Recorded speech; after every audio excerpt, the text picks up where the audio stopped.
In this video, we are going to see about the equivalence of NFA with and without the epsilon mu. Okay, we are going to see about with and without the epsilon mu. So the theorem is if the language L is accepted by the NFA with the epsilon transition, then there it exists NFA without epsilon transition that is also accepted by the L. So this is the example we have taken. So that is here the transition diagram, NFA diagram is given with the epsilon symbol. Now we are going to convert this without the epsilon symbol. We are going to convert this into the epsilon symbol. So here the set of states in the NFA without epsilon will be the same as the given in a NFA. So now we can consider delta dash transition function of the NFA we are going to construct. Okay. So the first step we have taken here is, okay, the first step is step 1. We need to find the epsilon closure for all states. So how many states are there? 3 states are there. For all the states we need to find. So epsilon closure of A is equal to, first we have to write the same state A comma, from we have to check whether there is a transition from A. So from A there is a transition to the B, then from B also there is a transition to C. So till the end we have to check. So for B and C there is a epsilon transition. So this A comma B comma C. Then next epsilon closure of B. So first we have to write the same state B. Then from we have to check from B to C there is a epsilon transition. So C. Then epsilon closure of C. From we have to write the same state C. Then from C we have to check. So there is no transition, only the C. Then second step we need to find the transition. Okay. So the step 2. We need to find transition for every state, from every state. Find the transition from the every state. So for all the input symbol we have to check. So we are taking the transition as a delta dash here. So it is A comma 0.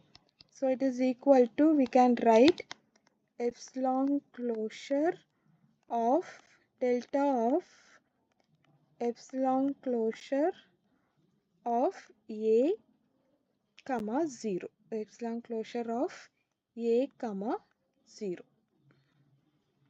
So what is the epsilon closure of A? It is ABC. So we can write that epsilon closure of delta of A comma B comma C comma 0. So what is the transition from A, B, 0? It is BC. So epsilon closure of B comma C. So what is epsilon closure of B comma C? It is BC. So B comma C. The next one, delta dash of A comma 1 is equal to, I'm writing the statement, epsilon closure of delta of A comma B comma C comma 1. So what is ABC comma 1? It is ABC. So it is epsilon closure of ABC. So what is epsilon closure of ABC? For A, ABC, for B, BC and C. So when you are taking the union, it is ABC. The next we need to find for the state B and C also. Okay. Next we need to find the state for the state B and C. So delta dash of B comma 0. So it is equal to same epsilon closure of delta of epsilon closure of B comma 0. So it's equal to epsilon closure of delta of, what is epsilon closure of B? Epsilon closure of B is BC. So it is B comma C comma 0. What is transition for BC comma 0? It is C. So epsilon closure of C. So what is epsilon closure of C? It is C. The next for the input 1, delta dash of B comma 1. So it is equal to epsilon closure of, directly I am writing the closure for the B. So delta of B comma C comma 1. So what is BC comma 1? It is BC. So epsilon closure of B comma C. So closure for B comma C is B comma C. The next delta dash of C comma 0.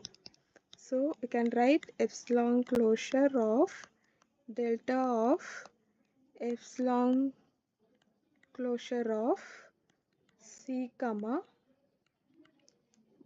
0. So it is equal to epsilon closure of, what is epsilon closure of C?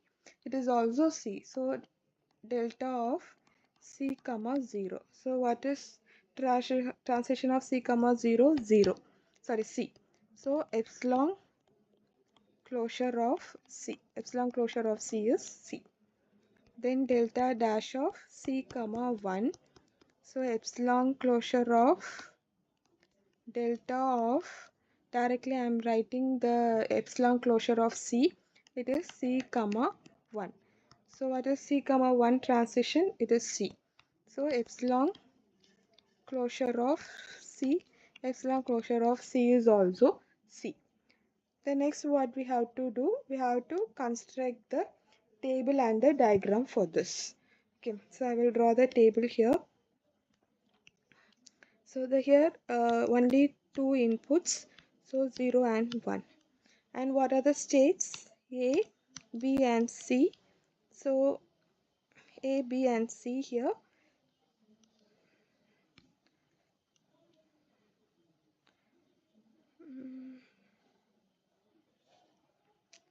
A, B and C here. So here A is the initial state. Okay, and here you can see A contains, okay, for the A closure, so there is a C also available, right?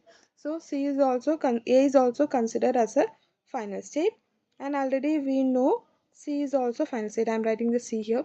C is also final state here. Okay, I will write here.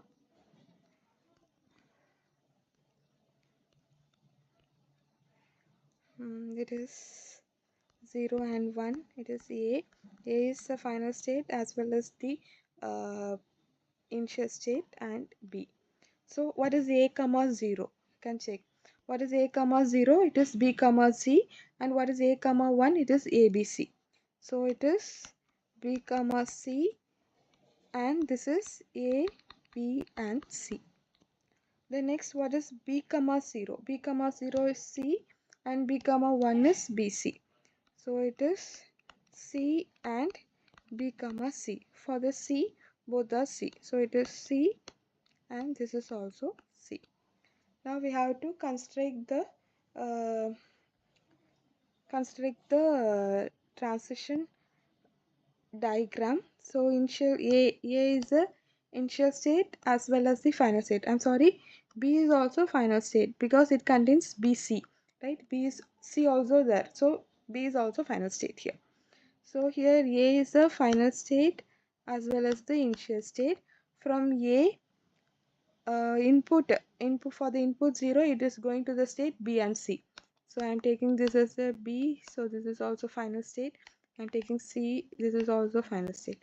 So from A to B, it is 0. Then A to C also, it is 0 input. Then from A comma 1, so it is for A, here also 1, then here also it is 1, and here also it is 1. Then from B to C, there is a transition for the 0. Then for 1, B comma 1, it is B and C. So here it is 1 and 0 comma 1. Then for the C, 0 is C and 1 is C. So it is 0 comma 1. So this is the transition diagram. Okay.